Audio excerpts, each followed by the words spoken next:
Would you love to paint rocks but don't think you can draw well enough? Do you find the hardest part of rock painting getting the design drawn onto your rock? Hey everyone, welcome to my channel. My name is Nairi and my aim is to help you improve your art skills so you can create painted rocks that you are proud of. In today's video, I'm going to be showing you 2 techniques that will help you draw absolutely anything you like onto a rock.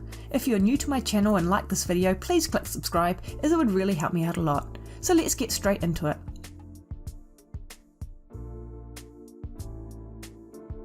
The first technique is what I call trace and transfer.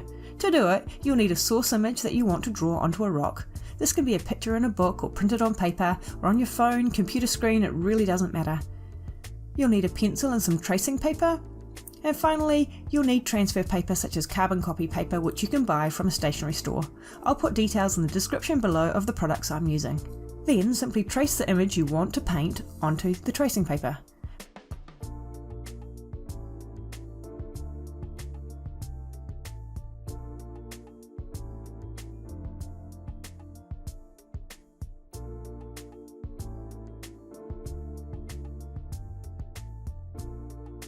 Put the carbon copy paper onto the base coated rock, your traced image on top of it, and then retrace over the lines to impart the image onto the rock. It really doesn't get any easier than this.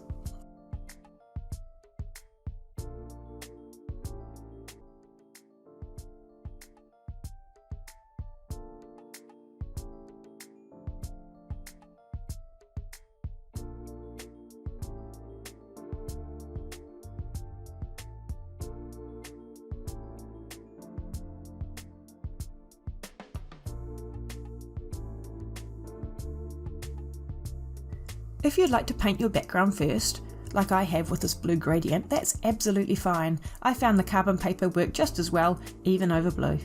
I was a bit concerned the blue wouldn't show up on a blue background, so I also tried using Dressmaker's white carbon paper, but as you can see this didn't work at all for me. Perhaps I had the wrong brand and there are better white carbon papers out there, but at this stage, I wouldn't recommend Dressmaker's carbon paper. If I find a good white carbon paper solution in the future, I'll let you know.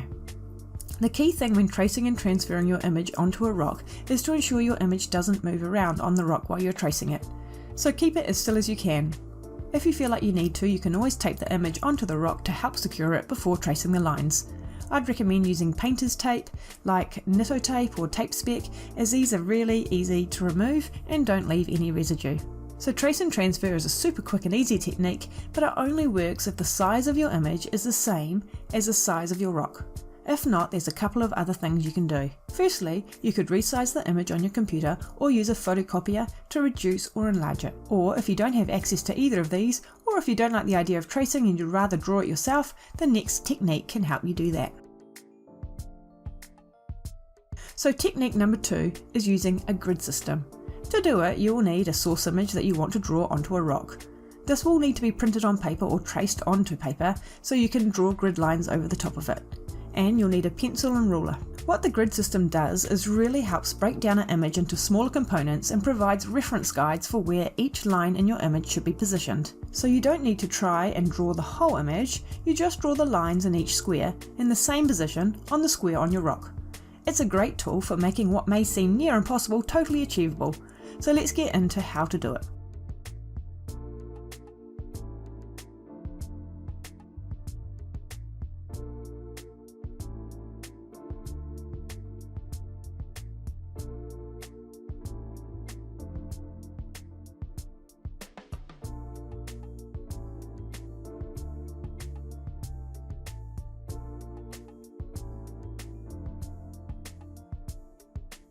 For this technique, you want to create a grid of squares on your source image so each one has the same height and width. And then you want to draw the same number of squares onto your rock.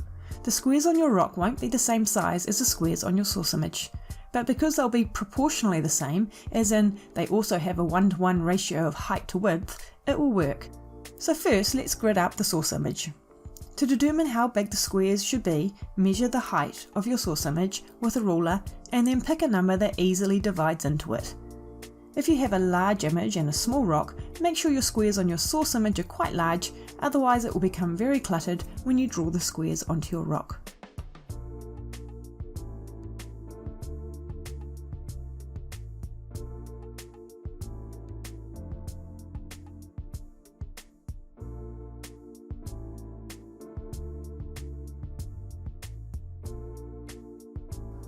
So for example, my source image height was 225mm, so 25 by 25mm squares work well, as 225 divided by 25 equals 9. So I have 9 vertical squares, and the width of my source image was just a bit over 125mm, so again 125mm divided by 25 is 5, and so I have 5 horizontal squares. That size worked well for this particular image, but you can literally draw on any size square that you like. Drawing squares onto a source image is relatively easy to do as the image is on a flat piece of paper, so you can use a ruler to measure and draw on the grid lines. However, with your rock, it most likely won't be flat or the exact shape of your image, but don't worry. What I do first is figure out how much of the rock I want my image to cover. There may be parts of the rock that are too narrow or too curved that you don't want to paint on those sections. So take your ruler and measure the usable width of the rock. This may not be the total width of the rock, it is the width of the rock that you want your image to cover. Then divide this amount by however many squares you have on your source image. For me, I needed 5 squares wide, and I have about 50mm, so each square is 10mm wide. Before drawing on these lines, I just do a quick check that a 10mm by 10mm square, as you need a 1:1 height to width ratio, will work with the height of my rock. My source image has 9 squares high, so I will need 9 times 10mm, which is 90mm, and my rock has a long enough face height for this. If your rock doesn't have enough height to accommodate the grid you want to draw on, then the height of your rock is the limiting factor in terms of the size you can draw your image. So rather than working from the width, measure the usable height of the rock and divide that by how many squares high you have on your source image. When it comes to drawing your guidelines onto a rock, you probably won't be able to use a ruler to get straight lines. I certainly can't, and personally I wouldn't even try. Instead, I use my ruler to measure and mark my equal spacings, and then I freehand draw on the vertical and horizontal lines to make up the grid. They don't have to be absolutely perfect, close enough really is good enough. Once you have your source image gridded up and your rock gridded up with the same number of squares wide and high, then you're ready to start drawing your image onto the rock.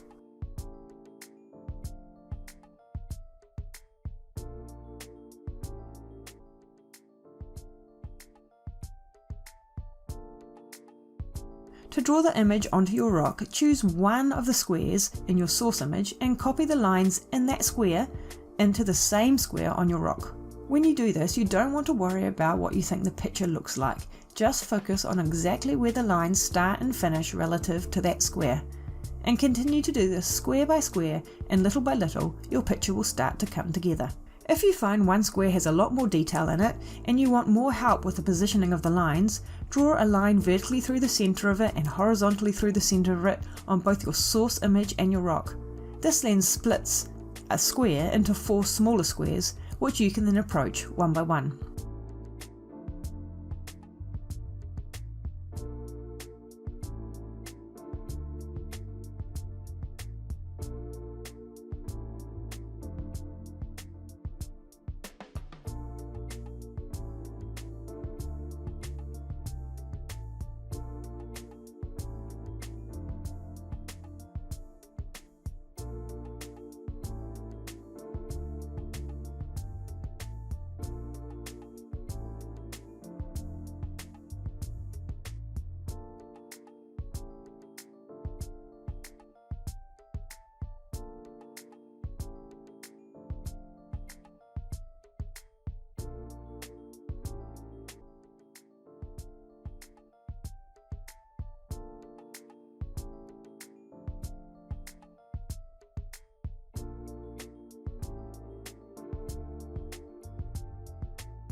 So when I'm using this method, I look for where a line starts. For instance, it might be on the top of the square about halfway across.